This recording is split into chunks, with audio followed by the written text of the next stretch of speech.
Kinilala ng responde ang mga estudyante ng SNC na hindi pa rin makapag-enroll sa mas mataas na antas ng pag-aaral. Narito report. Dahil sa hirap ng buhay, nais ng ilang ESC grantees na aming nakapanayam na maipagpatuloy ang kanilang pag-aaral. Ang kanilang pangarap, magkaroon ng magandang propesyon na makatutulong sa kanilang kabuhayan at aahon sa kanila sa hirap. Ngunit, paano nga ba nila maipagpapatuloy ang kanilang pag-aaral kung hindi sila tutulungan ng pamahalaan? Pinuntahan namin ang kinaroroonan ng ilan sa mga estudyante ng Southern Negros College. Tinawid namin ang isang ilog papunta sa Isla na Buswang, Barangay Canmoros, na residente ng marami sa mga estudyante.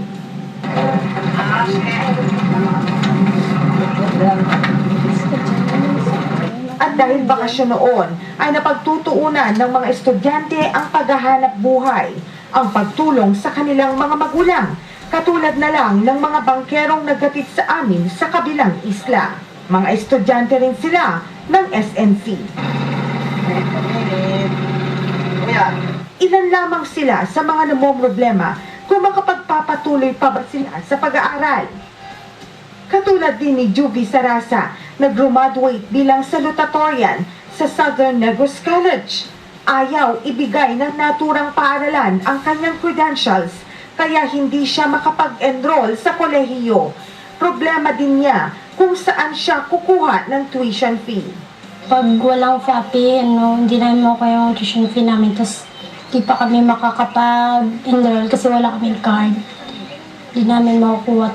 Kung apekto nun, kami makapag-aaral ng college. Pangarap pa naman ni Juvie na maging teacher balang araw. Parang kung makatulong ko sa pamilya ko kasi po sa hirap ng buhay na hindi kasi mahirap talaga. Ano bang course ang kukunin? Teacher din po. Teacher saan? Dito lang po sa Negros. At tulad ni Juvie, pangarap din ni Laika na maging guro sa isang paaralan sa kanila sa Negros balang araw. Ano ang pangarap mo? Na makapagtapos ng pag-aaral na tulungan ko yung mga magulang. Ano ba yung anong profesyon ang gusto mo tunay sa college? Yung teacher. Ngunit, ang mga pangarap na ito ni Juvie at Laika ay matutupad lamang kapag nakapagpatuloy sila sa kanilang pag-aaral. Ang masakit nito, gusto man nilang igapang ang kanilang pag-aaral, hindi naman sila makakapag-enroll sa kolehiyo kung wala ang kanilang credentials. Gusto ko pong maka-okay yung aking card at saka yung diploma ko kasi gusto ko pong mag-aaral. Kasi hindi namin makaya pag wala kaming may magastos sa amin. Kasi ang hirap ng buhay dito, sir. Kinukuha na namin ng pera dito lang nasa Balasan. Saka kasi may hirap din kami. Pag nagtatrabaho kami, kumukuha kami ng pagkain dito lang sa Balasan. At saka wala rin kaming makakayang babayaran yung pag-aaral namin. Gaya ni Noriel, hirap din sa buhay ang mga magulang ni Jency Pensaga. Umaasa lamang sila sa kaunting kinikita mula sa pangingisda ng kanyang ama at sa paghahabi nila ng nipa.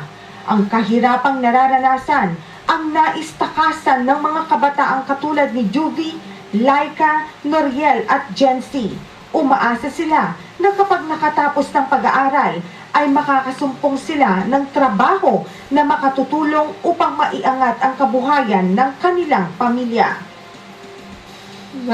Kung makatapos ng eskwela, buligan, tagid ka mo. Ngunit dahil sa hirap ng buhay, problema rin ni Jency ang pang-araw-araw na gagamitin sa kanyang pagpasok sa paaralan. Kailangan niyang tumulong sa paghahabi ng nipa upang magkaroon ng pamasahe patungong paaralan. Bakit kailangan mong umabsent para maghabi ng nipa? Wala po kasi pera panggastos ng pagkain ko minsan. Mga pasahe ko pupunta ng school. Bakit magkano ba pamasahe mo dito kung pagwapasok ka? 20 po. 20. Papunta ba lang? Tapos pa uwi, 20 din. Okay, so parenta lahat. Pera rin ang problema ni Angeline Marie Calderon, kung kaya't hindi regular ang kanyang pagpasok sa eskwelahan. Katunayan, absent siya noong magsiyasat ang FAPE at Region 6 sa Southern Negros College. Nasa ano po ako eh, nandun po ako sa Manila, sa Spring City po. Ilang beses ka pumapasok? Isa lang. Minsan lang po. Paano yun? Nagtatrabaho ka habang nag-aaral? Si Angeline ay napipilitang mamasukan bilang kasambahay para may maipantustos sa kanyang pag-aaral. Siya lang kasi ang inaasahan ng kanyang tatay na walang ibang trabaho at ng kanyang ina na may taglay na karamdaman. Sana po bumalik niyo pa po para po may nagluto kami, wala po kami bayad sa Bakit kailangan mo magtrabaho? para po makapera, para makabili ng gamit sa school, bili ng bag, bili ng uniform. Nakala ka bang magulang na magbibigay niyan? Meron naman po, pero yung tatay ko po, wala po trabaho. Ang nanay ko po, yung parang may sira po yung niya. Bukod sa problema sa perang gagastusin sa pagpasok sa paaralan, problema din ng maraming ESC grantees ang paglaki ng tubig sa ilog na nagiging sanhi rin ng pag-absent nila sa eskwelahan.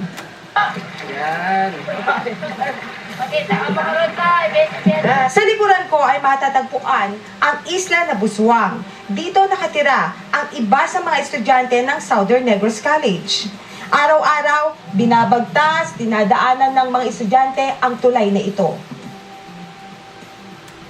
Sa dulo ng tulay na ito ay naghihintay naman ang bangkang ito. Dito sumasakay ang mga estudyante para tumawid sa kabilang pangpang.